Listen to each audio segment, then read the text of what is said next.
Hello， 大家好。我昨天的视频说到，加拿大的独立屋市场卖家已经提前收割了未来几年的升值空间。今天呢，我们可以用数据来量化一下，而且这个数据可以作为我们衡量房产泡沫的工具。加拿大房地产协会的数据显示，加拿大房价在近1年中的涨幅竟然已经超过了过去4年的涨幅，其中有6个地区的房产市场过去1年房价的涨幅甚至超过了之前10年的涨幅。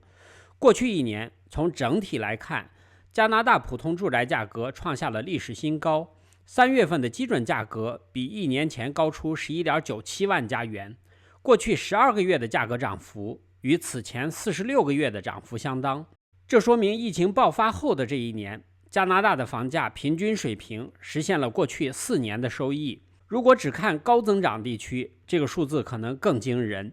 加拿大有7个地区的房产市场在1年内实现了过去10年的增长，安大略省的北湾更是在1年内实现了过去15年的增长。增长第2块和第3块的分别是蒙克顿和萨斯卡通。蒙克顿的房价在1年内实现了过去15年的增长，萨斯卡通在1年内实现了过去12年的增长。还有7个地区的房产市场在1年内实现了过去10年的增长。3月份，多伦多房价与去年同期相比，平均房价上涨了 16.53%。尽管多伦多房价大幅攀升，但比起高增长地区，涨幅可就差得多了。多伦多在1年内仅实现了过去37个月的增长。温哥华房地产价格上涨速度和多伦多差不多。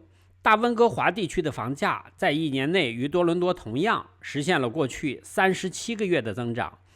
虽然上涨速度和多伦多相同，但大温哥华地区3月份的平均房价与去年同期相比仅上涨了 9.35%， 这一涨幅比多伦多小很多。根据以上数据可以得出结论，那就是在疫情期间，加拿大房产市场很多卖家在这1年完成了今后几年的收割，有的卖家甚至完成了今后10年的收割。政府对房价暴涨表示满意，他们的动力其实就是税收。税收的效率毕竟比警察人工开罚单效率要高得多。除了交易税之外，还有房产税、学校税的更新。如果你买下一套房产长期持有的话，房产税和学校税每年涨幅很小，因为政府评估价每年只能微涨。一旦出现房产交易的时候，房产税和学校税都会大幅上涨。因此，近1年来进入独立屋市场的人，千万不要对未来房价的上涨有太高的期望，因为你的升值空间已经被卖家提前收割了，而且这可以作为我们今后衡量房产泡沫的工具。房价在1年内增长的幅度越大，说明这一地区房产泡沫就越严重。另外，值得注意的是，市场上的购买力是有限度的。当房价每年以超过 20% 的速度升值时，就会侵蚀掉价格上涨之前市场存在的任何承受能力。这也就是最近加拿大房产市场日趋稳定的主要原因。